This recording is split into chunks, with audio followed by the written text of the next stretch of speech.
Hello, everybody. Welcome back to my YouTube channel. Welcome back to my channel. And if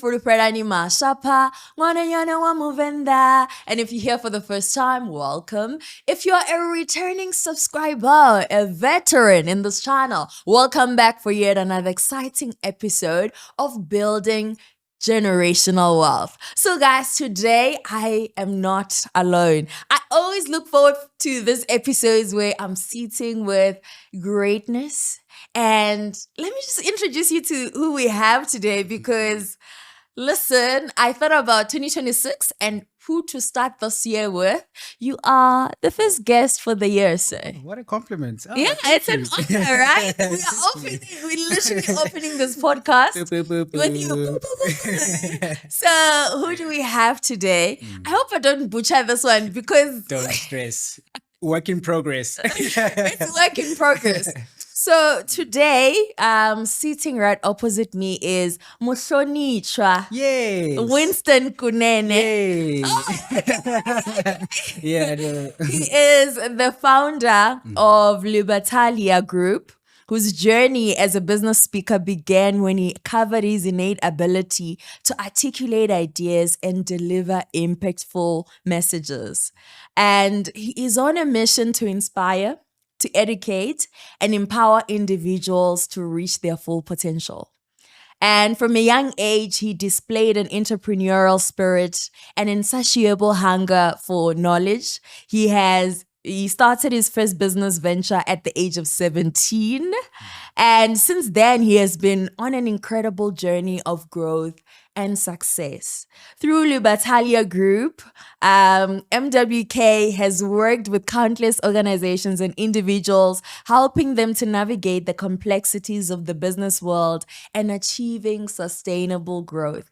Over the years, MWK has built an impressive portfolio of accomplishment and accolades. He has served as a board member of the South African Youth and Property Association, HIPA, Chief Executive Officer of Libertalia Properties, and a chairman of Itemba Initiatives. And with his charismatic presence and wealth of experience, MWK is well suited as an inspiration for organizations, individuals, leaders to succeed in business. Sure. That's a mouthful. Sure. That's like a a lot. mouthful. and it just feels like you've lived for I don't know Decades and how many years. decades. Exactly. How old are you? I'm actually 29 this year. You're 29. Yeah, in April I'll be turning 29. I was stalking you. Okay. No. That's what I I'm do. keeping I to stalk. my own Facebook post.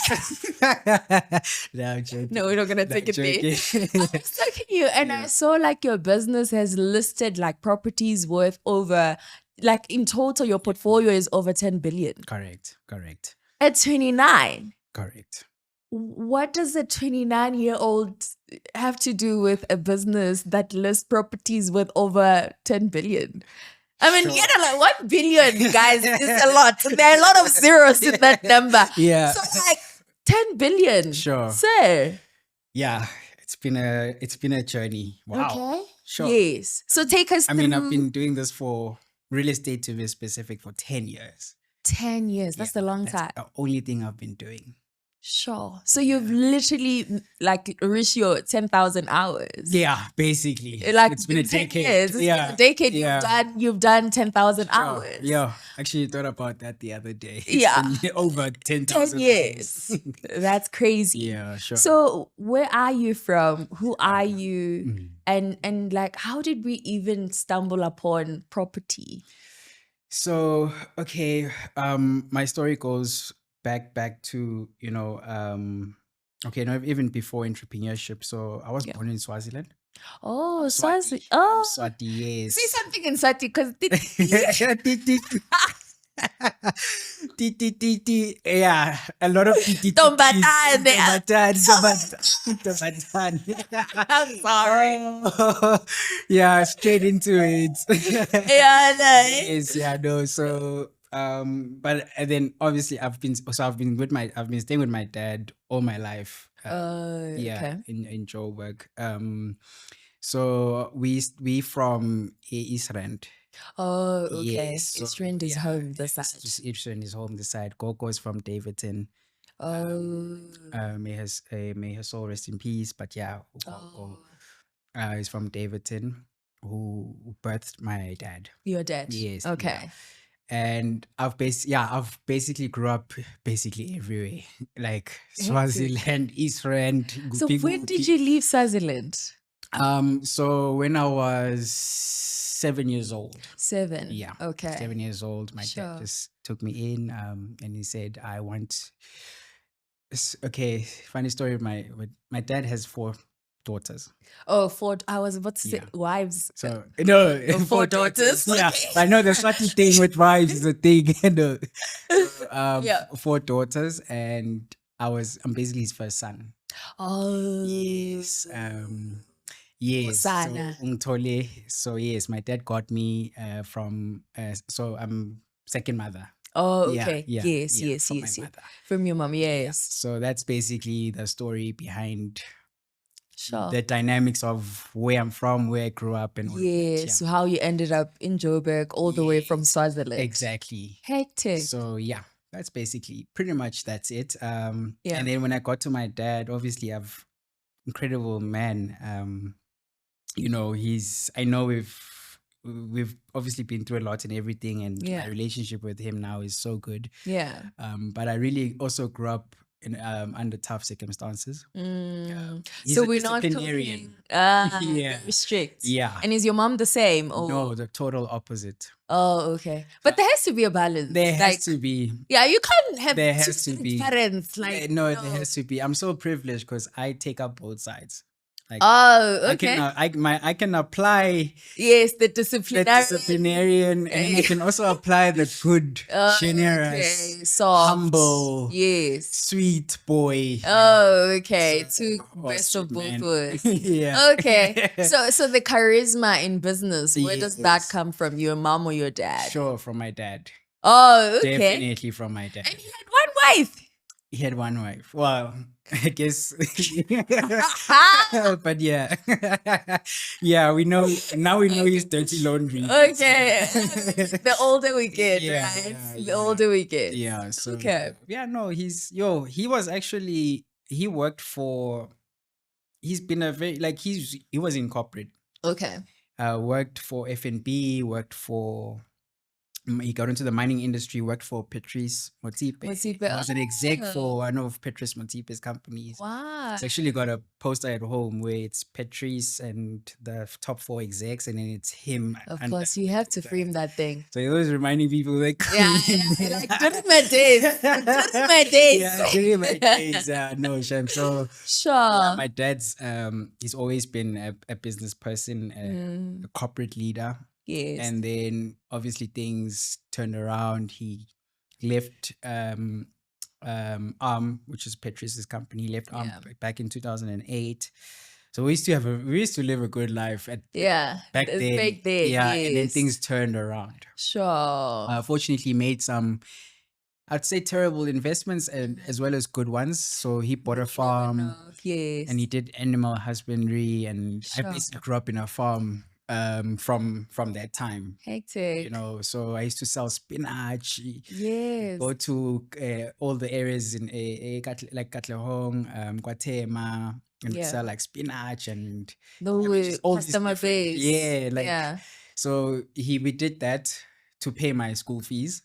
You know, And which school is this? Do you go to those Model C schools? yeah, and- okay. international. Everyone was like European there. Yeah. Oh my God. Your dad was like, Yeah. if there's one thing we're getting you is that education. Exactly. We're getting you the English. Yo, appreciate him so much for that. Yeah. So Woodlands International College. Mm. I mean, my best friend was like from Germany. Wow. Like, yeah, no, obviously it was a shift for me because the previous school, which was my primary, was government school. Oh yeah, of course. then- now you're in private And then he school. put me into private school, which was like but I already had that entrepreneurial spirit in you. in me, because in the government school I was selling like So I used to sell like peanuts as well to the kids, like during okay. break time. Yes. There was a thing, we were hosting Entrepreneurship Day in the school. I won the whole thing. Okay. Okay. Yeah. So there were early signs. Some Like were very it's early not new. signs. It's not coming Exactly. up now. You've always Exactly. been Yeah. an entrepreneur at heart. Exactly. Yeah. And Sure. then obviously when I got to the private school, nothing changed. Like the Yes. schools stopped promoting a healthy lifestyle. So they stopped Yeah. selling like cold drinks. I'm sorry, they were promoting a healthy lifestyle. So Healthy they stopped lifestyle. selling Yeah. cold drinks. I went to game clicks, got stock, and then I Hey. started selling during break time. I used to sell like a lot of cans. I used to make a lot of profit, by the way, Yeah, for of for course. that age, because everyone bought from me. The sports kids, Yes. Also, like now that they've put a restriction on it, it makes it even more attractive, right? Like it's exactly, like, why is this thing forbidden? exactly, Forbidden. sure, If it's here, why not? yeah, well, so, Sure. and then you know how I even got caught 'cause after like 3 months. 3 months. After like 3 months, I You were got under caught. the radar selling Like, this thing for 3 months and no one Like, detected. no Oh one- my goodness. No one. I think I got greedy. Oh, okay. Yeah. Of course. I was like, you know what? Let me. The beginning of the expand. 'Cause downfall. I was selling like 64 cans a day. Oh, that is Yeah. insane. Yeah. And remember, I had bought a can at 5 rand. I was selling it at 15 rand, 20 rand sometimes. The margins. So yeah. And then they started realizing there's cokes everywhere. Like someone is Yes. probably selling here, and then they caught me. Oh. Ah. Was that the end of that business? Or Yeah, that was the end of that business. My dad found out, gave me a hiding. I Oh. got detention Oh. for like a week or 3 weeks or whatever it was. Oh. And No ways.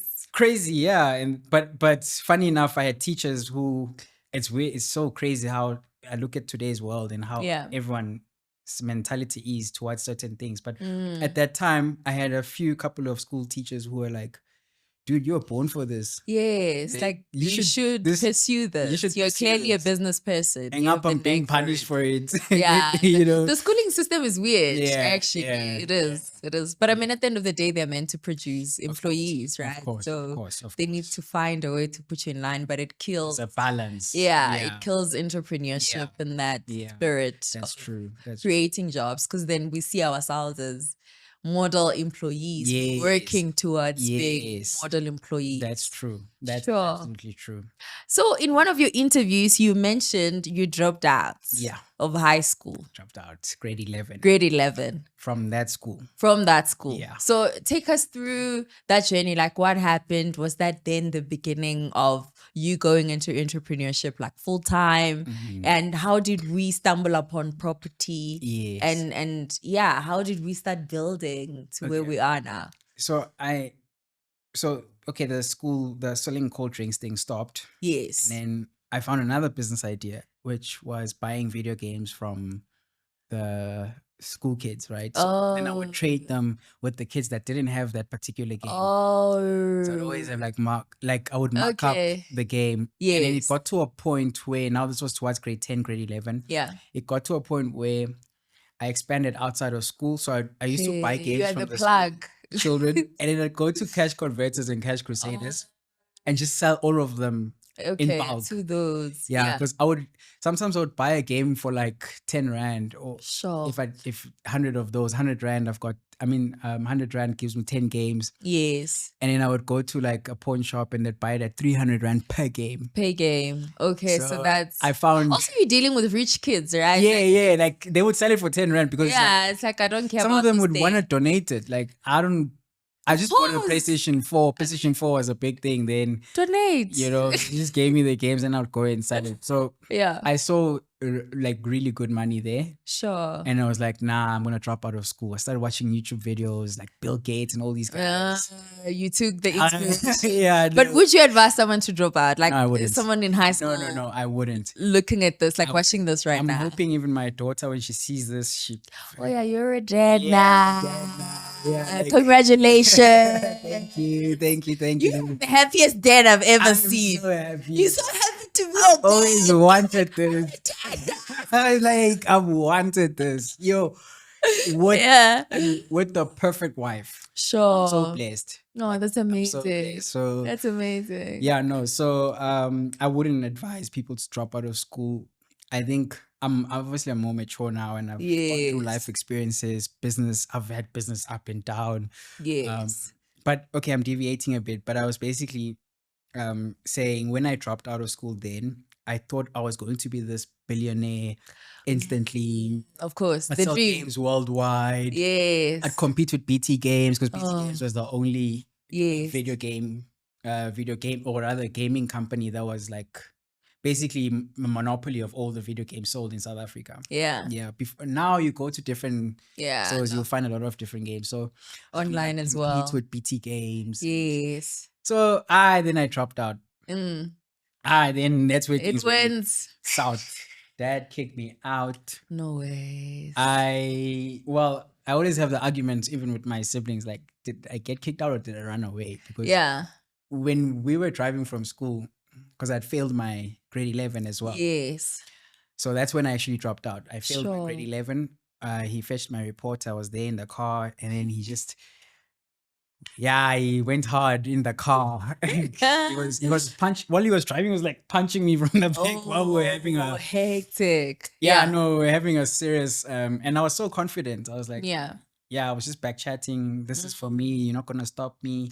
Of course, I'm sure the hormones were amping you up there as a teenager. Like, I know what I'm doing. Sure. I think we know what we're doing at that age. Yeah. I'm like, I hope now I look back and I'm like, you know what? It's crazy. My dad made so many sacrifices for me to be in that good school. Yes. And here I was, I don't telling want this. him I don't want this. Yeah. Now I started putting myself in his shoes. Like if my daughter came to me and said, nah, dude, I want to do this. Yeah. I would feel it. So yeah, no. But long story short, I left and I went to stay with the brother. I got him, brother of mine. He wanted me to pay rent. Sure. I thought I was gonna do it. Yeah. And things just went south. Like there was a time where I didn't know where my food was gonna come from. Like sure. I used out all my savings. Yeah. Not that I had enough or a lot. Yeah. You know, it was just a student who was like hustling on the side. Exactly. Yeah. And also remember, I always give when I obviously give business advice, I always say like it's so interesting when we talk about white privilege. Sorry, I'm getting deep into like politics, but when we talk about privilege and stuff like that, most of the reason why now it makes sense why a white, like for instance, a white child, because I went to school with a lot of them. Yes. So when they come out of school, they don't struggle with certain things. They have access immediately. Yes. Even if they start a business, they get resources up front. Yeah. They've got capital up front. Yes. So I think about it that way. When I left home and I was like, I'm going to do this, I'm going to be good on my own. Yes. I realized my mom was, so my stepmom, my mom was not there to take me to these video games. Yes. So I had petrol, I had a car, you know, my mom to take me there. It would have been a capital from my mom. If I needed to buy the video games from the school kids, she'd give me the 600 because I can pay her back when I sell the games. Yeah.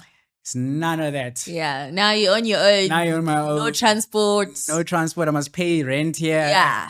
And I'm using our taxi, by the way. So productivity for me is like super inefficient because with the car, I can do 5 cash converters and cash crusaders. But taking a taxi, I can only probably do 2 in one day. Yeah. Because I have to take a taxi there, delays, it goes there, sell. And then, because that's how I tried it. It's literally so different. And then I'm like, no ways. Like, there are people that get resources are way ahead of us. Not true. You know, it's everything. Yeah. So...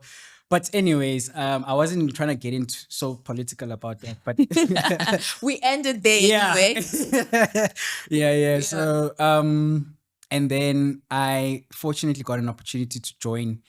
So one of the kids like checking up on me, hey dude, how are you doing? You left school, or my best friend. Yes. You left school. Are you still best friends? He's in England now. We're still, the relationship is obviously distant because he's married as well. He's in England. Okay. He comes there like once a year to his parents. Okay. You know, so there's obviously been distance, but we still keep in touch. Like, hey dude, how's everything? Yes. How video are you doing? Call now and then. Yeah. So but he then told his parents my situation. They called me lunch, offered me a job opportunity. why don't you become a receptionist at our recruitment company? Imagine. We'll cover your rent. You don't have to worry about that. But imagine if you were in Swaziland or somewhere else. Never gonna happen. I don't even think I'd be entrepreneur. Yeah, no, honestly, different story, different context. Maybe. I mean, don't get me wrong. There are people that's like, I think that's an excuse. I feel like entrepreneurs are born with it. There are people in dire situations. Yeah, who still come out of it. Like, whether it's Swaziland, Uganda, wherever you're looking at, South Africa, like there's just certain people that, I think Black Coffee is even one of them, is quite an example. He came from like the dirt. Yeah. No, but I meant the connections to say, here's our company. Oh, sorry, I get what you mean. Oh, like I've gotten like that. Oh yeah, of course. Oh, no. They're all employed. They don't have a company. I'd have to work 10 times. I'd probably be, to be honest, I'd probably still be like scraping. Yes, true. So you were, in essence, at the right place. Right place, right time. That's why I will forever appreciate my dad. Like, the sacrifices he obviously made, I'll always be grateful. And that's why I'm very sensitive when it comes to conversations about like, just become an entrepreneur. Guys, it's not easy. It's not. It's not easy. And you do need relationships, resources. Yes. I mean, there are people that I always hear self-made and whatnot, right? And you're self-made, but how you've had to pass through a lot of relationships to get to where you. True. Someone you had to have developed a relationship with someone, because people love doing business with people they like. Exactly. We can't run away from that. It's a fact. Yeah. So. Yeah. So back to the story, they offered you a receptionist job. Yes. So now here I am. I'm getting a salary. You're working now. And how old are you at this time? Oh, now I'm like 19. Like, okay. 18. Wait, what? No, I was 18. I was still. Oh, so what I didn't tell you. Yeah. So I dropped out. Yeah. But I had already failed school as well. Oh. So I was actually a year behind, right? Okay. And I basically. Sure.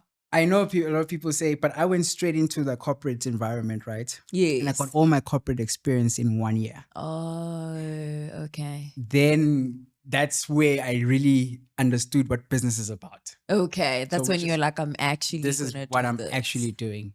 Sure. As much as I dropped out, I obviously got back to you needed to get your like certification. My industry, the regulation is wild. Yeah, so you needed to have your papers. Yeah, no, the regulation is wild. If you're not qualified, so there's access. Like you can become a real estate agent. Yes. Then there's a national certificate in real estate where if you have that, you can get access to developers. Yeah. You can get access to projects. You can get access to, and that's when you can your compliance, all of these different things, Yeah. So back to the story. So and then I got an opportunity. So all the CVs were coming on in front of on the desk. Yes. These are people applying for jobs. Yeah, because it's a recruitment company. Okay. So I'm basically getting all the CVs. You're seeing the CVs. Okay, you receive them. Yeah.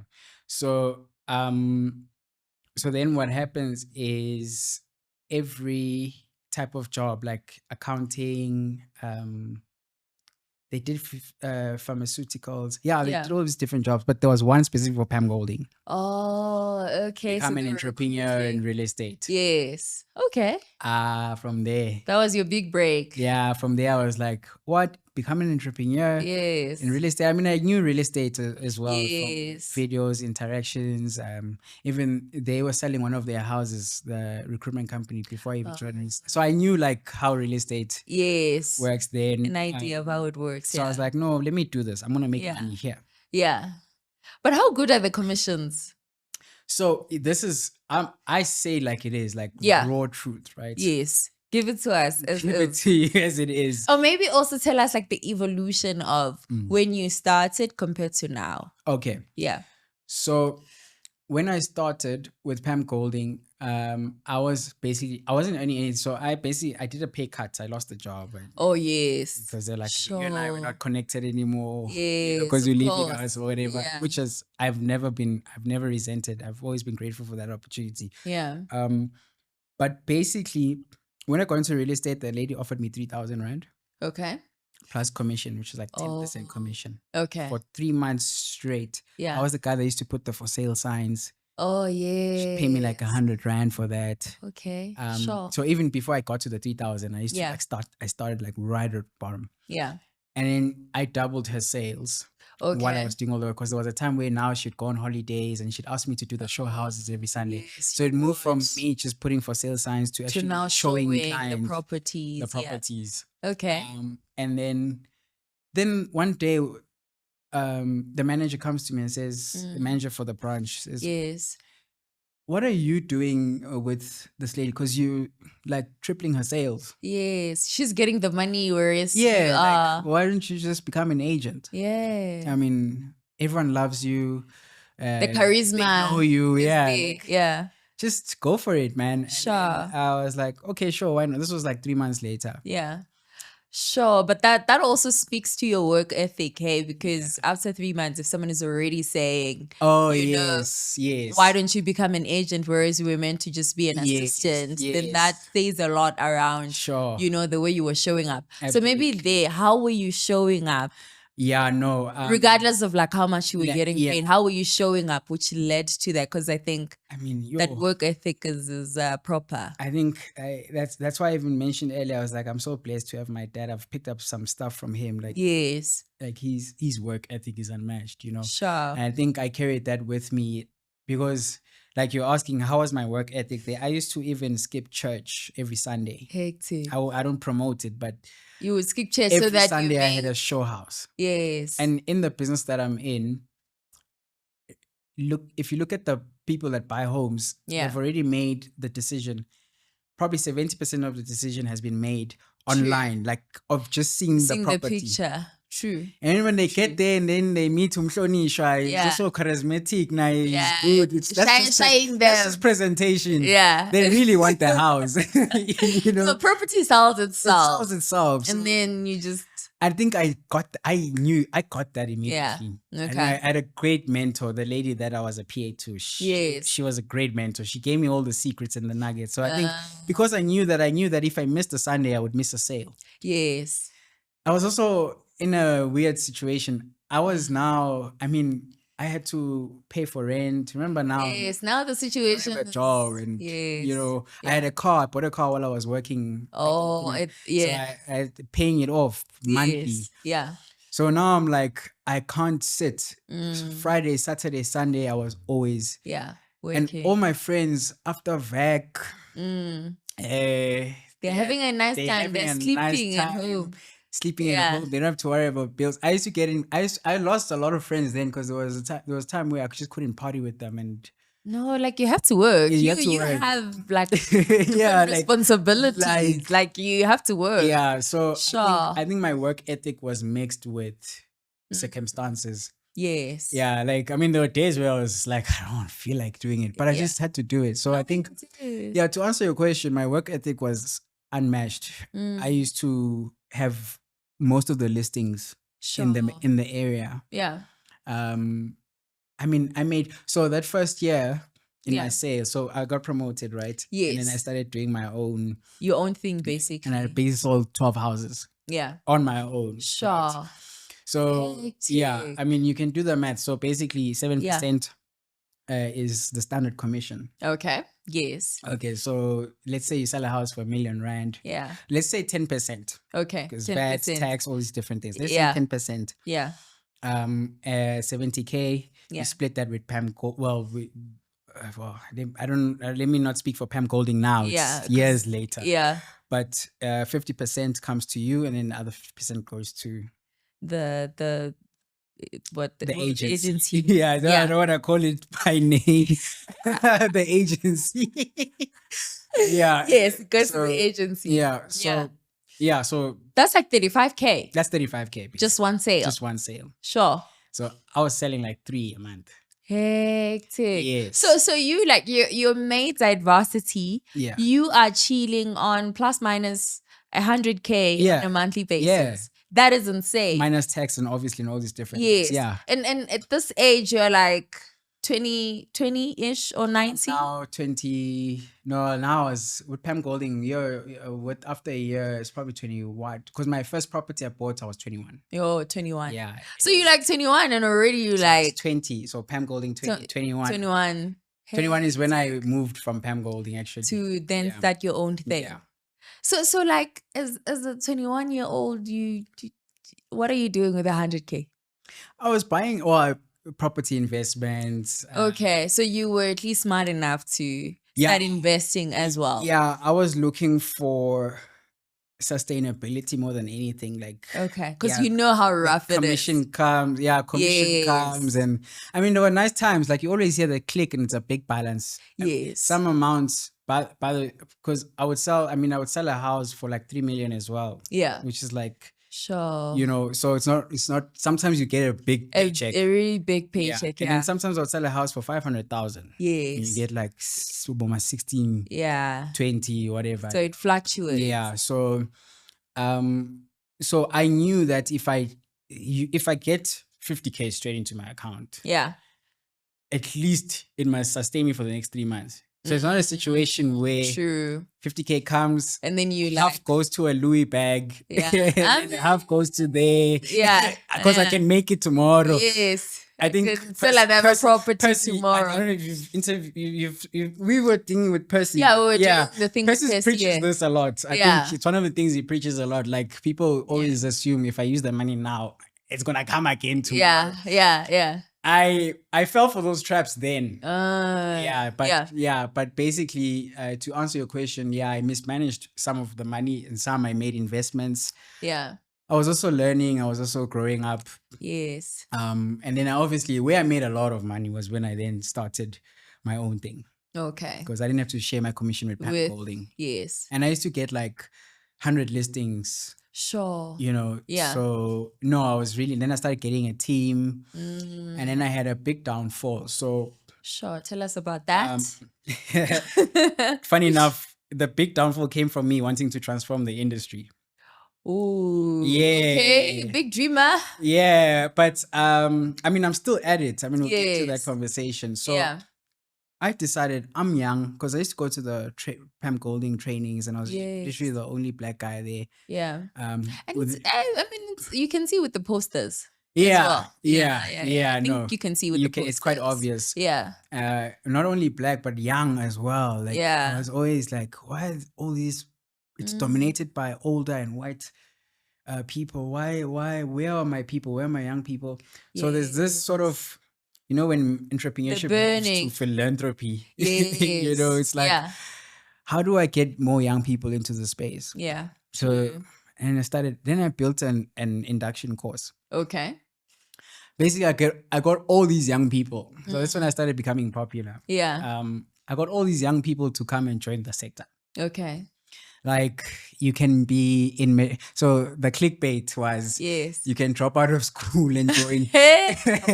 Okay, no, but not like that. Not like that. Not like that. Okay, no, but not like drop out of high school, but like you know what I mean. Like you can make money at a young age. Yes. You know. Yeah. I was you know, when you're new, you're young and new. Young, maybe a bit naive.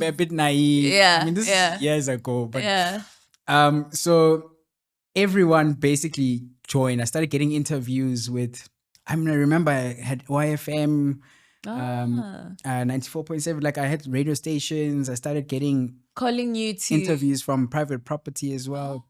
When they had this podcast they used to do every month. Yes. I just shared my story, like how I started my journey, and then I spoke about the problems in the industry that I experienced, and my agenda is to bring more young people into the sector. So there was a time I had like 200 young people. Sure. That I recruited. Now I was powered by Keller Williams. So I was independent but powered by Keller Williams. Yeah. So I had about 200 people who were not selling. Sure. That was my downfall. So it's 200 people that are just sitting there, and are you paying them? Young people. No. So commission based. Yes. Okay. So the nice structure I had with Keller Williams was that they would pay for all the resources. Oh, okay. I would just lead my brand. Yes. Yeah. So I got basically everyone to come in. And yeah, no, I was on newspapers, this, that. I was getting everything, but no one knew that you were I'm sinking financially. Damn. Like, because I'm not making the bucks. My entire focus was on training young people. So, which is what I then discovered later on. Like, the problem goes beyond. I spoke about access earlier. It goes beyond that. Even access is even in our industry. Like, yes, if you go to a suburb that is predominantly owned by a certain group, older generation, let me say, they don't trust a young person to come and say, I want to sell, because remember, you're selling people's most expensive asset. Yeah. No, I mean, a house, that's like one of the biggest purchases you make, unless if you will buy a more expensive car than your house. But ideally, the most expensive thing someone will invest in. Yeah, no, it was such a... I'm bringing in this idea of bringing every young person. Yes. But then the market, how does the market actually respond? Yeah, to those young people. Yeah, so... Wet behind the ears. Shoo. Blue eyes. Toughest. Yeah. Agents were like, but this is tough, agents. So, sure. Yeah, basically, well, fortunately, when that went down, eventually refined the model. Okay. Unfortunately, I got rid of a lot of the young people, but I started an association with my colleagues. It's led by Usabong Mshibe, the South African Youth in Property Association. Yes. So that was formed from that failure, actually. So I knew that young people have to train. We need to build confidence first, training first, and knowledge, just industry knowledge first before they actually go out there and sell properties. Yeah. So I think that would be easier for them to penetrate the market. Sure. We started an association like that, which is doing very well. We're still attracting all these numbers. I mean, we've had over 3,000 registrations in the past 3 years since we started. Sure. The association. And then now I'm glad to see young people are finding out more about real estate. You look at property agents, you see young people. Sure. You know, I mean, we still have a long way to go because there's 50,000 registered estate agents. Yeah. And it used to be 12% young and black. Sure. I'm sure now the numbers have gone up. Yes. Although we can argue and say some of them are not compliant, some of them haven't registered. Yeah, there's still I issues. even think there's more black property practitioners than white property practitioners. Because what they say on paper is not what I see on the ground.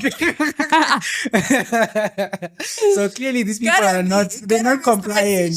They're not compliant. Yes. So I think that's what we're trying to do even with the association, is to ensure that let's get these people compliant. Let's push the agenda. For them to be compliant. Yeah. So no. Sure. But long story short, made lots of money, lost money, refined the model, making more money. Yes. So when I had a good year, so 2 years, so it was 2024. Yeah. A very good year. Yeah. Even hired a CEO. Oh, look at you! You're like ready. The founder and CEO title is to get someone. Now I'm a CEO, not the CEO, the CIPC CEO. So I can change my LinkedIn to founder and CEO. Please. And then 2024, I had a very good year, and then and then along the way, unfortunately, my CEO was actually not the right person. Oh, and that can kill a business. Then I went south again. Yeah. So you've had these cycles of ups and downs. My biggest advantage is my property investments. They've just kept me going. Yes. Tough market, easy market. I've been sustainable. Yes.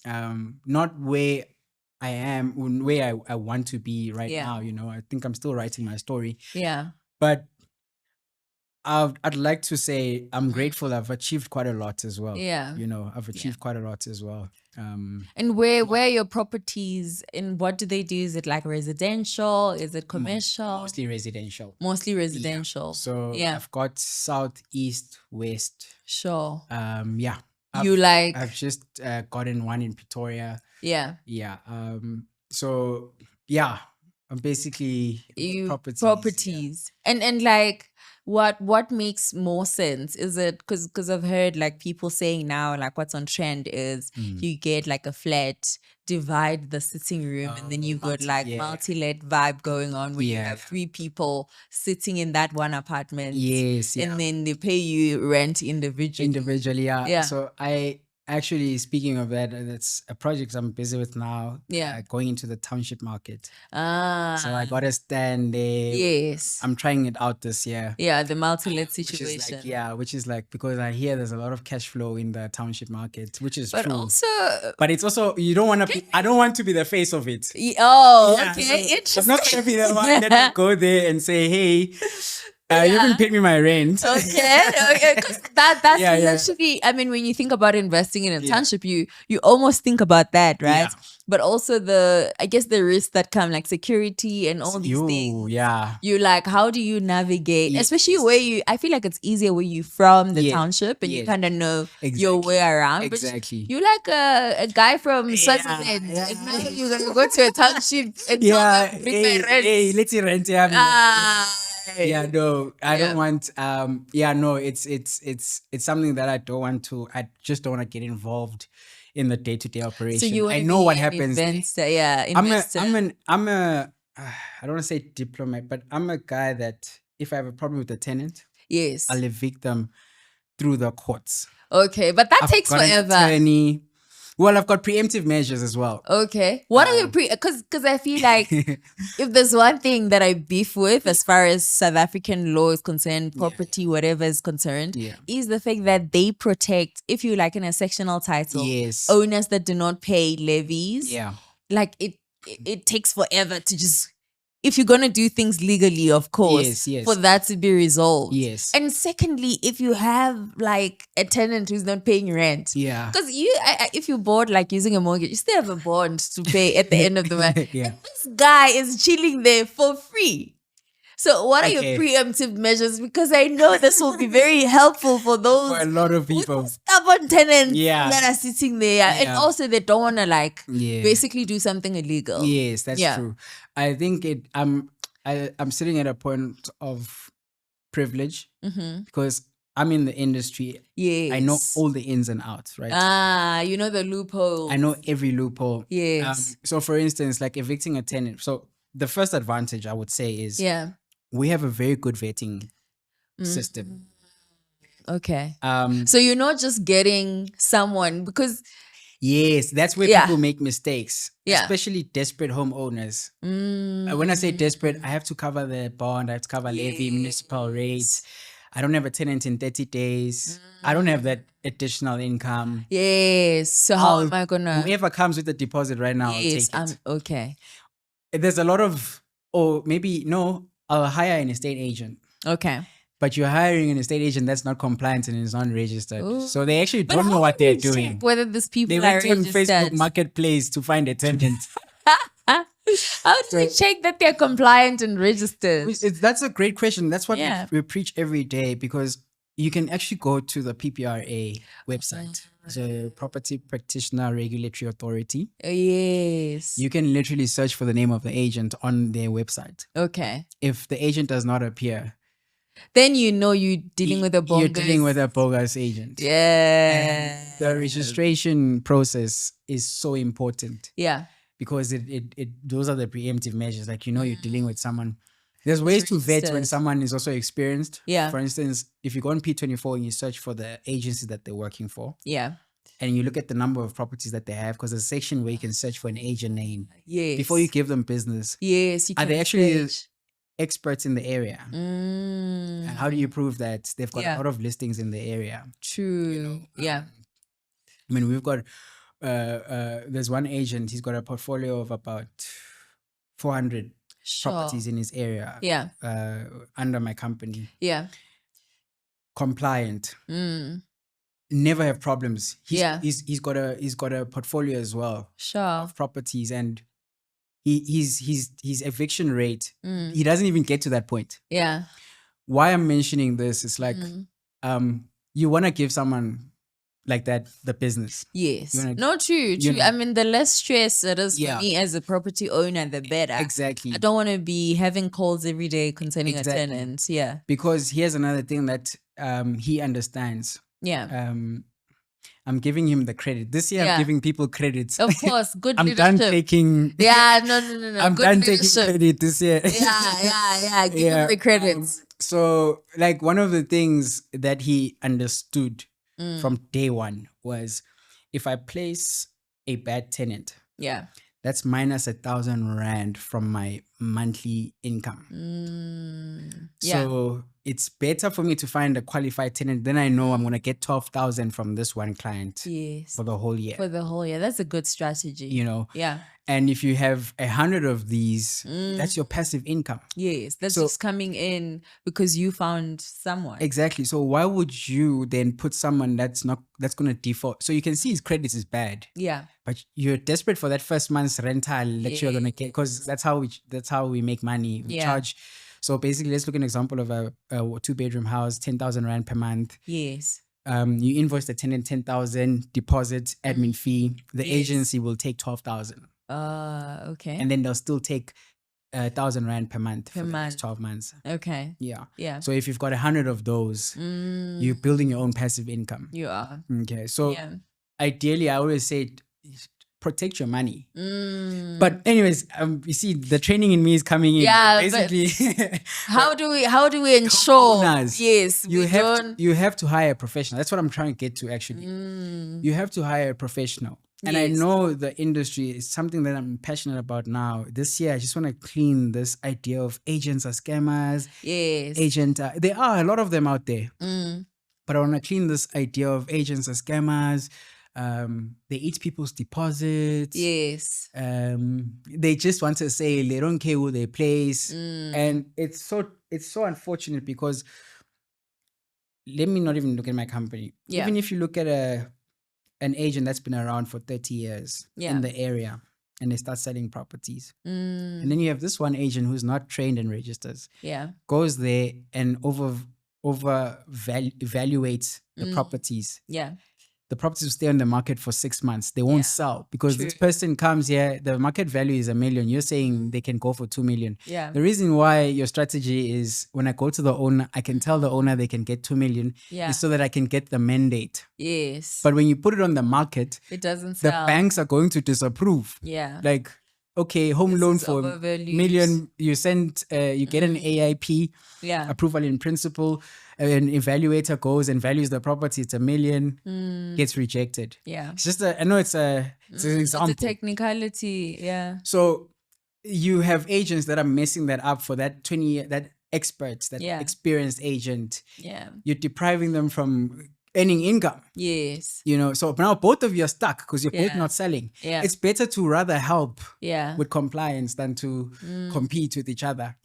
But anyways, the reason why I'm making an example of this is it goes back to the whole idea of professional. You need to get a professional. You need to vet the professional, because even a vetting process, let's say you don't want to use a professional, I'll give you free advice. If I want to do it on my own. If you want to do it on your own. Yes.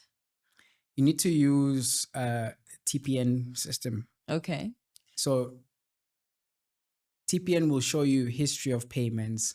It will show you. The nice thing about it is on TPN I can see, you can apply, right, for a place.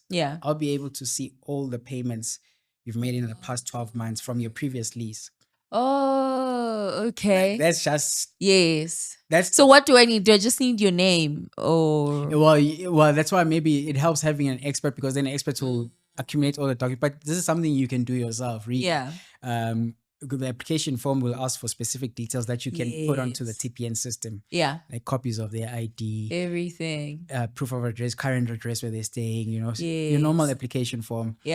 And current landlord, so current landlord, and you can verify. You can use a whole credit history. It's a whole credit history. So you can even verify if the previous landlord is actually the rightful owner of the property. Oh, okay. So, because the one thing the tenants do as well, they try to BS the landlords. This is my previous landlord, but cousin yak. Oh, okay. Hey, was a tenant paying on time? Yeah. Yes. Goes in first 2 months. Oh, sorry. Doesn't pay. I'm waiting for a paycheck. Yeah. So you don't want those situations. So for instance, if someone puts their details there, this is where I'm currently staying. Yes. You can take the address, go to another resource that we use, which is called Loom. Yes. Loom shows you all the homeowners' property details in South Africa. This is why we get those messages. Are you trying to sell your property in this area? Are you one of those homeowners that gets calling? Poppy. Poppy. Yeah, no, poppy is a serious thing in our industry right now. Poppy or no poppy, you want a house. Do you want to sell? You don't know, like, I get those messages a lot, and I'm like, yeah, huh? Yeah. But anyways, yeah. Yeah, I know. Yeah, so you can verify. You can verify the homeowner, and you can actually call the homeowner. Yes. And find out if this person was paying on time. How was their last exit? Oh. There was a place turned around. Did they take care of the place? Give me your experience. Okay. You'll just pick up that even the previous homeowner was not happy with this person. Why would you want to put someone like that in? That's a huge risk. Yeah. I would rather let the property be vacant for 2 months than actually put in someone and then they don't pay for the next 3 months. Yes. And you just total. You could have waited for a good tenant in the 3 months. Literally. There's so many ways to do preemptive measures. Here's another one. Yeah. Tackling the Rental Tribunal Act. I hope they changed that law very quickly. Yeah. So basically, I know the Rental Tribunal Act protects the tenants more, right? I know it's over, but they actually do protect the landlords as well. How? Because as landlords, we feel like we are not protected. So I've been in a court case. Okay. I've literally gone in court. I was called by hectic court appearance. Yeah. As a homeowner, not as an agent. Yeah. So I basically refused to give the tenants their deposit back. Okay. Yeah.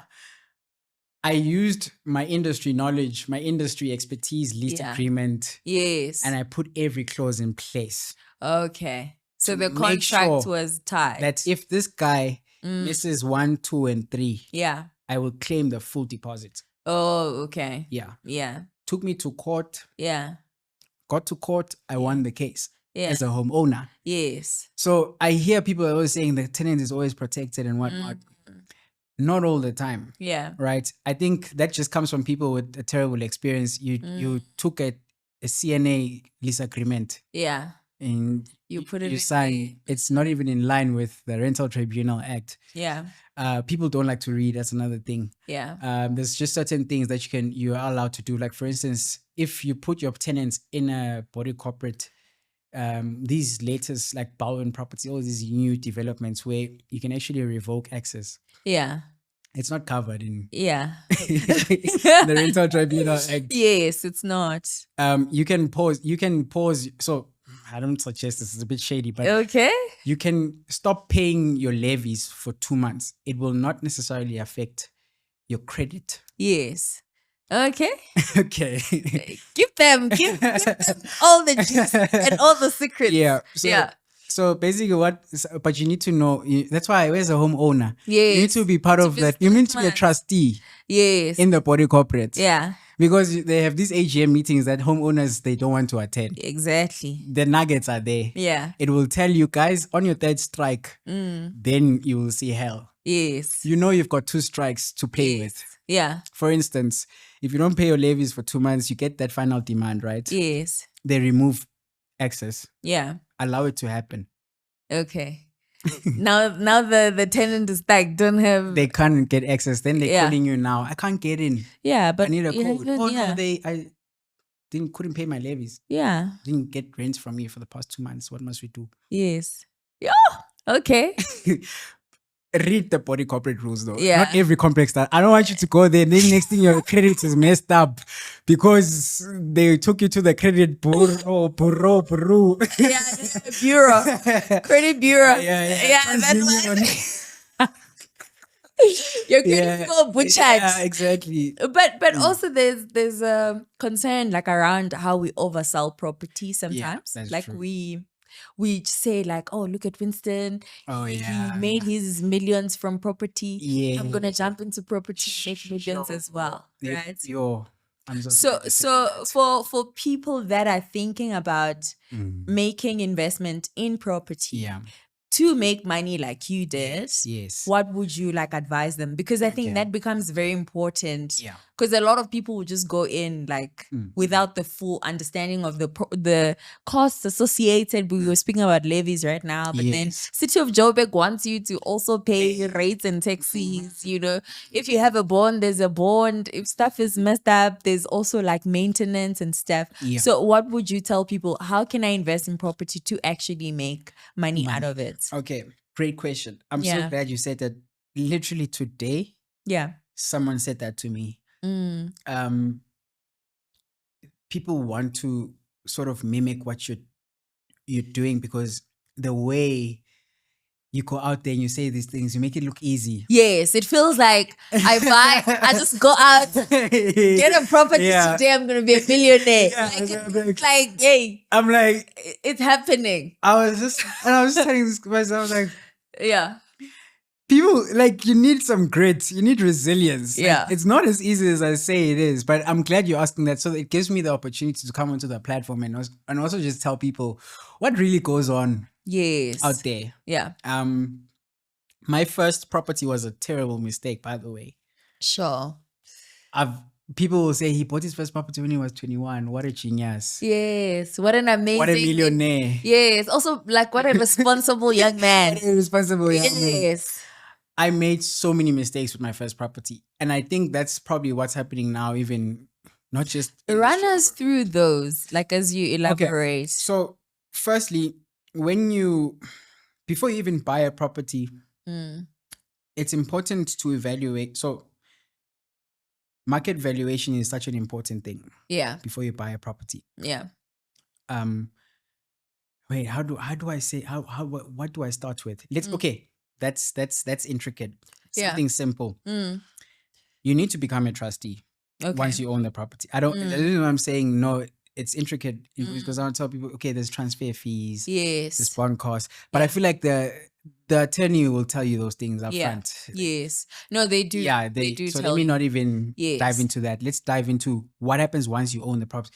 But it's also important, you know why I'm conflicted. It's also important to people need to know what they're getting themselves into, which is what you're mentioning. Like, for instance, in a body corporate mistake I did, I bought a property, I put in a tenant, I was happy the first year, breaking even. Yes. First mistake people do, okay, let me not say people, investors. Yes. I always say don't buy a property above market value. The rental you're not going to break even. Actually, you go straight into a negative cash flow. Buying a property and then going into a negative cash flow for the first month with a tenant is actually a bad investment. It's a game of cash flow. We listen to a lot of Robert Kiyosaki books, and unfortunately, some of the tax laws in America don't apply in South Africa. They're very different. Even interest rates, they're like significantly different. Significantly. Which impacts a lot of things. Yes. Yeah. So I guess that's another point. Read a lot of local property books. Yes. I'm not even promoting Jason Lee. He's one of the guys that has about 3 books on property investments. Yeah. Buying property in South Africa. Yes. Read those kind of books. Yeah. Okay. So you need to consider basically costing wise, like do your math properly. Yeah. Also, when you buy a property and you become a trustee, the benefits you get as a trust. I was once the chairman of the body corporate. It's rotational. Like they select every trustee. So I've been sitting as a trustee for like. This is my 3rd year. Do you attend the meetings? No, I do. I need to know what's going on. You're a good investor. I need to know. They make decisions and you're not there. You're not there. Boom. And they're inflating. A special navy. Yeah, special navy. All of those things. So basically what I'm trying to say is, like, for instance, these guys that sit together, when I say these guys, it's probably like out of all the homeowners, there's only 6 people that volunteer. Yes. To go there. People don't want to volunteer. But it's a lot of work. It's a lot of work, I know. But you get to know a lot. You get to know a lot. I feel like it's educational. True. And there are things that I knew as an agent at the age of 21. Yeah. more and better than the 30-year-old experienced agent who had never owned a property. Yes. Who's been making a lot of money. Yes. But there's just certain property things that they're just not privy to. True. I found that out because I attended these meetings. So it's quite educational to put yourself in those meetings. I promise you will not. So basically, looking at some of these guys, let's say there's 6 of us. Well, according to the trustee resolution, you can't be less than 6 people, whatever. Yeah. They'll say we're going to increase the levy by 6% next year. Yeah. We're going to put in a special levy of 2%. We're going to do this because we need to cover for the painting. Yes. We want to repaint the building. Complex, yes. Put in a better security company. Yes. And in most cases, the guys will outsource their own people. Maybe the brother does the painting. Yeah. You are all paying towards that. There's a lot of, what I'm trying to say is, I hope the support doesn't come from the association of. We need to wrap up, eh? It's going on. It's going on. Yeah, it's going on. We need a round 2. No, you're definitely coming back for round 2. Yeah. No, because we never touched. We never. There's so much. Yes, you need. But anyways, let me not hold you. Continue with your thoughts. Okay, but basically. So you find these levies, these are things you can object. Yes. So if you're a property investor, you just buy a property and you put in a tenant. You have zero control over the inflation that happens in the complex. That eats into your margins. Yeah. So a second thing I would advise, maybe this is more important than going too much into the details of what really happens out there. Yeah. The best strategy that has been working for me, I'm always positive cash flow on my properties now. Fully furnishing the property. Okay. And dealing with corporate clients only. There's a serious market for corporate clients. I only knew this when I implemented it. Hotels will be fully booked. The people are now diving more towards Airbnbs. Right? Yes. People are starting to realize there's a market for Airbnbs. Airbnbs have been there since 2008. But people are slowly understanding the whole idea of Airbnbs. Yes. Business people are going and looking at Airbnbs for a month or 2, whatever the case may be. You can actually go to companies and offer, document, advertise, submit to a company. Every year you'll get, because some of these companies, they send their employees for projects, NGOs. Yeah. So there's actually a big market for it. In that. Yeah. So invest in the property, yes. Then invest in furniture that you'll put in there so that you're not now dealing, because guys, the economy is fighting against us. Like now it's sitting at 10.25% interest rate. Yeah. Prime lending rate, sorry. Yeah. So you don't want to find yourself always on a negative cash flow. So you need to start looking at these creative ideas, which is fully furnishing is one of them. The other one is putting it on an Airbnb. I think do that. You can charge daily rates, especially in good areas. Yeah. And I know it's seasonal though. Yes, it is seasonal. Maybe on the Airbnb one, like where should I, if I'm looking to invest via that route, what areas should I be looking into? So for example, we have Johannesburg, right? You have Sandton, you've got Morningside, Sandton Central, Morningside, you've got Midrand, you've got all these areas. So like, how do I know, like, should I aim for the city center, which is actually more expensive compared to the other ones? Like what should be my angle and strategy? Okay. Location. I always say there's always a market, even in Hillbrow. Oh, interesting. Yeah. Yeah. There's always a market. Yeah. Yes, numbers do matter. Like for instance, I can give you in Joburg North. Yeah. In all the nodes. 4 Ways, Bryanston, Sandton. Yeah. I'm gonna skip Rosebank. Yeah. Midrand towards Centurion. Yeah. Going towards the Pretoria market. Those generally are highly competitive. Because the first thing in your mind, I'm gonna get an Airbnb in Sandton. How many 10,000 other people are thinking getting Airbnbs? It's already but also their hotels. It's competitive. So the strategy is not necessarily which area should I put my Airbnb. That's why I said there's a market for everything. Yes. We have an Airbnb in Pretoria. Yeah. We have an Airbnb in the East Rand. Daily rates are always moving. But also what I've realized from my coaching clients, yeah. there are people who book rooms because they need to. I was going to get to that. I was going to get to that. I was going to get to that. I was going to get to that. Yo! People just get married, guys. Just get married. Just get married, okay? It's gonna save you a lot of money. Get married.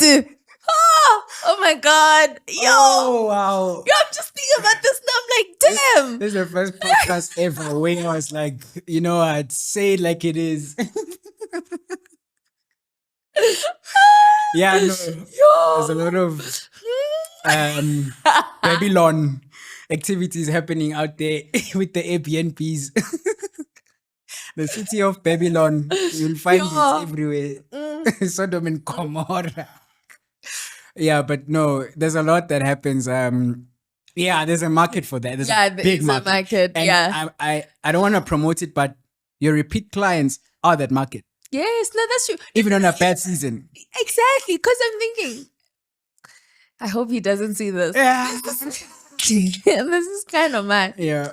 So we're like going through his budget, right? And like his bank statement. And I see like there's money that goes out on weekends. Oh, no. So I'm like, and what? And then he's like, no, like I can't bring my girlfriend home. Yeah. Because I stay with my parents. Yeah. So we have to find a place if me and her have to. Sure. Sure. Yeah, you're right. Airbnb. Yeah. The married men are coming for me for the next men's conference. Yeah. I'm exposing. This is what you guys are busy with. Yeah, no. And they have to hotels. book. Yes. Airbnbs. Yes. And it's hectic. Sure. I have quite a number of people who call me. Even my wife was like, nah, don't even answer these guys' calls. They call me at 11.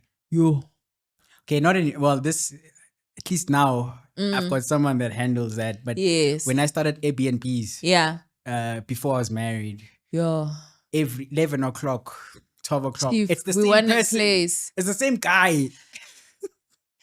And now it became guys. Repeat offenders. Repeat offenders. Yeah, no. So it's a market. Yeah, there's a huge market with Airbnbs. So what I'm trying to say is also when you do Airbnbs, I always urge people, because it's seasonal, work it out on an annual basis. There's this thing that people think, if it's 500 Rand per night, and I'm going to make my profit month end. The seasons, right? So you know that the first month, I'm talking about low margins. Like, let's say let me example. 10,000 Rand per month. Yes.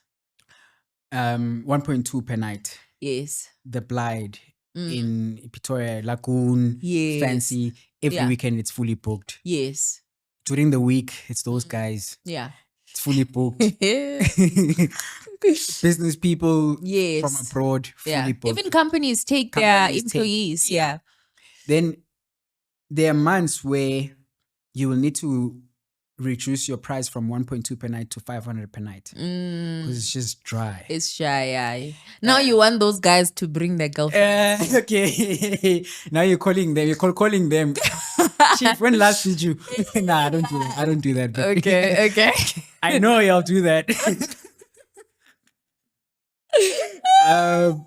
So you need to work it out on an annual basis. You need to basically say, if my bond rates and levies in total 120,000 a year. Yeah.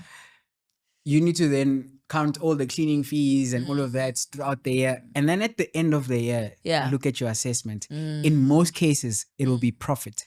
Okay. So I always say to this, it's like what you were saying earlier. When I go out there and I say stuff, I make it sound easy because I'm like, all my Airbnbs have been profitable. That's a wild statement, right? Yes. But because people are just thinking, I think most of the time people are thinking what's coming in and they think that's the profit. That's the profit. But there are other costs, like you need to clean this thing. Exactly. Upkeep, towels. Exactly. All the other mini stuff that people can break or whatnot that you need to maintain inside. Yeah. So very important to educate people on that. So I think people want to invest in that, just prepare. It's still better than getting a tenant, by the way. Those months where I don't usually like sharing numbers. We have an Airbnb, 3-bedroom house. Yeah. It made 40K profit. Hectic profit, in not December, even in December. Yeah. On average, we make 5K per month. Hectic. On profit.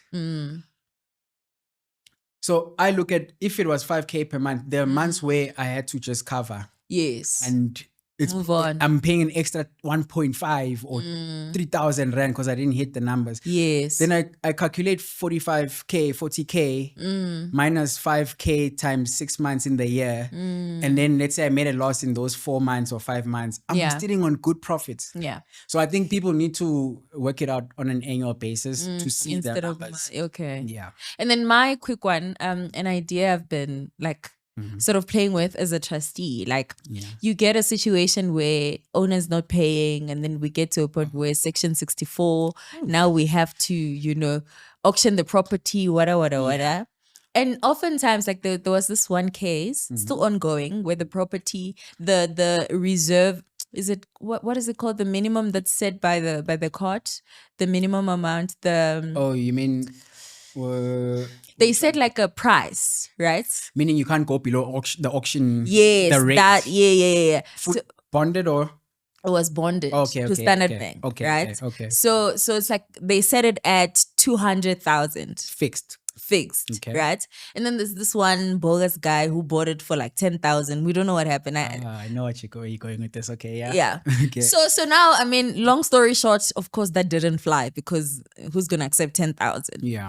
But now I was thinking of a scenario where I have 200,000 sitting in cash that I want to invest. Yes. And I think to myself, I can actually get this property, own 2 units in the same complex. Yes. But like, if you go to Property 24, there's no property that's going to go for that. Yes, definitely. For that not. price. Yeah. But now my issue there was just like, yes. But my issue now is, okay, when they say that price is set at 200,000, because this person is owing in levies, whatever. It's what like happens?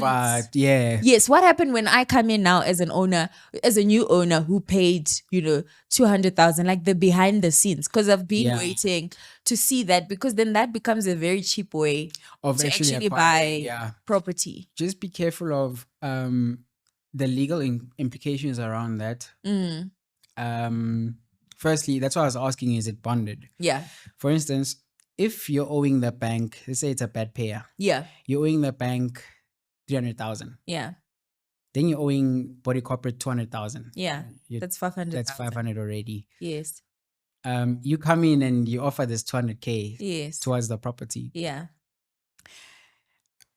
Obviously, I've never delved into that. In fact, I would even recommend sitting down with an expert when it comes to that. Yeah. But from my understanding, if you come in and you pay 200K, the nice thing about it is with the bank, the person will continue to owe. Yes. It will be auctioned. Yes. They'll still need to pay the bank. Yeah. When it comes to the levies, just be careful of inheriting. Ooh. Yeah. Okay. Just be careful of inheriting. So you can actually end up paying way more. I mean, if they're owing 500,000 in levies. Yeah. Just be careful because of inheriting. Those compound with interest and stuff. Yeah. So it's not like they just write it off.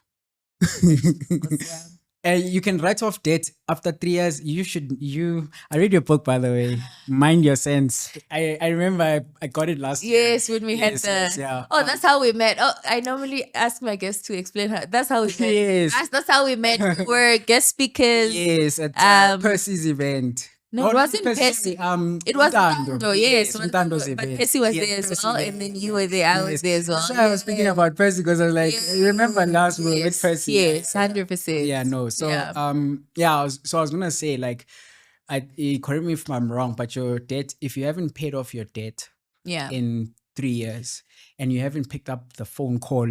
Yes, like there's a way to go around, but it's very, I know it has if you haven't acknowledged the debt. That's why I'm like, pick up phone call. So if you haven't acknowledged it. But hey, no phone calls because you heard on this podcast. It's very nuanced. Like it's very nuanced. Yeah. There's a thing, speaking of Percy, there's a thing in his book where he says, I'm sorry, this is not funny. People are going through the most. Actually. People are going through the most. I'm not finding it funny, but the one thing that did put me on the floor though is when he said, some people will, Percy, so hilarious. Some people will go, let me take a home loan. Let me take a personal loan. Yes. And buy a car cash. So that when the bank wants to repossess, they can come for my loan and not my car. I was like, that's actually smart, but still, but it's not the best. It's not the best. It's not the best idea.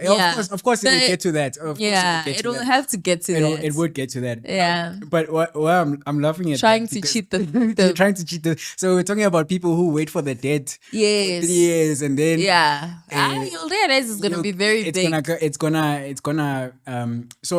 But basically, what I'm saying to answer your question, body corporates have a way of taking over those properties. But if you're coming in as an investor though, there's some clauses where you might look out for in terms of inheriting. Yes, the levies and all of that. Yeah. But as for banks, that's, you can go on an auction, take over a property that's owing $1 million. Those guys need to settle it. Yes. Okay. Yeah. It's their debt.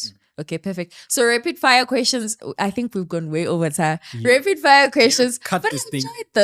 Cut it down. I mean, we'll see. Mike will see how he edits this one. Panda Studios, guys. One habit that made you money. You don't think, you just go. Learning to say no. Learning to say no. Oh, I love that. One habit that cost you money, even now, like your recent habits that cost you money. My beautiful wife, but I love her. I'm joking. And I'm doing it for her. You must see it. No, I'm joking. One thing that cost me money. Yes. A habit that cost me money. Yes. Coffee? Generosity. Oh, okay. Sure. Okay. Yeah. Cash flow or assets? Choose one and explain. Assets. Explain. Generational thinker. Ooh, love that. Best investment under 10,000 right now. Is it equities? She is. Okay. What should young people prioritize in their 20s financially? 2 things. Personal development. Okay. Not properties, not savings, not easy equities, not any of that. Yeah. Personal development. Not discredit. I'm not saying don't invest. Yeah. But I just made more money when I developed as a person because I could offer more value to the world. Love that. Yeah. What would you want your grandchildren to understand about money? I mean, you have a child now, so grandkids, we're thinking 2 generations. It's one thing. I'm gonna pass it on. I think this is. I don't even want to say because one day they'll watch it and then they'll know. Yes. But I'll say I won't tell them that there'll always be money available for them. Ooh. Yeah. Sure. They're gonna have to work. Yeah. Yeah. Regardless of whether money is available or not. Like I'm not. They'll obviously you put them in a trust. They get older. Yes. Then they know now. Oh, there's this. Oh, I have access to this when I'm 21, whatever. But I'll just teach them from day one, like work ethic more than anything. Sure. Mhlonishwa. Oh my God. There, I butchered it. Mhlonish. You said it so right the first time. Oh my God. The tongue. Anyways, it's a vendor tongue. Yeah. It's so good. Thank you so much for coming. This was so lovely. This was amazing. And I'm sure we will have you back. Yeah. Probably second half of the year. We're going to allow you to go do your businesses, make billions. And then second half of the year, we shall do this again. Yeah. Absolutely. Absolutely. Any last words, parting short to my people who were watching and laughing with us? Yeah. Throughout this whole entire podcast. Okay, I think I always get super serious. Yeah. I was laughing throughout. I was laughing throughout, and then now I'm gonna give you that look. Yes. Listen, get your shit together. I'm sorry. Okay.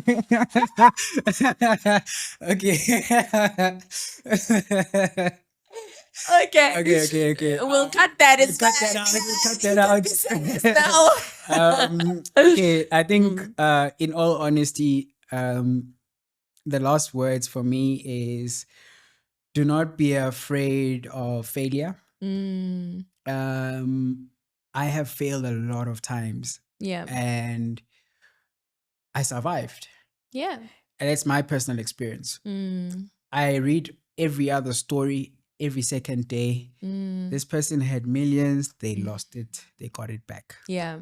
This is for ambitious. This advice is more towards ambitious people. Yeah. Right? Don't be afraid of failure. And then for the people that just want a normal, comfortable, they want to be happy, all I can say to them is happiness comes from serving and just making your environment better. Hectic. It doesn't come from your Lamborghini that you're driving. Oh yeah. And you're trying to seek for validation. Nothing wrong with buying your maybe it will fill that hole. Yeah. For a short while. For a very short while. Yeah. I've gotten stuff, materialistic things. And after 3 months, I got over it. Everything I'm not even going to mention the things I have personally, but none of it has made me happy. What has made me happy is my community, seeing my community developing, seeing my daughter, my wife. Yeah. Those things just make me happy. Yeah. I feel like I'm better and happier serving. Yeah. Than I am holding things to myself. So I feel like maybe we should always shift the mindset, as I know we get screwed over every day. Yes. I know people betray us every day. People take us for a ride. They use us. They use our monies. I know there's a lot of, but when I look at the story of Jesus and every other great person out there, being it Mandela, he went to jail for 27 years for us to have freedom. I know people have political suggestions that he was not Mandela, whatever. There's Jesus who came into this world with all the superpowers he had. What made him content was dying for us on the cross. He served. Yeah.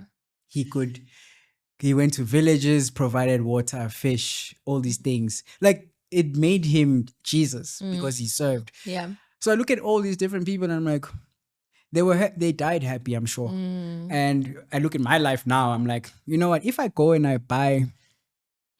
Don't turn this into a longer podcast. Sorry, yeah, now it's becoming went from advice to you're preaching I'm preaching now. Now I'm a pastor. Wrap it up in 2 seconds. No. But yeah, in summary, like, I think serving is such a secret. It's such a secret.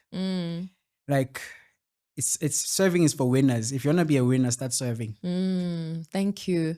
Guys, we've come to the end of the video. Hope you enjoyed it as much as we did. We obviously were laughing, but I believe there were so many nuggets of wisdom that were shared.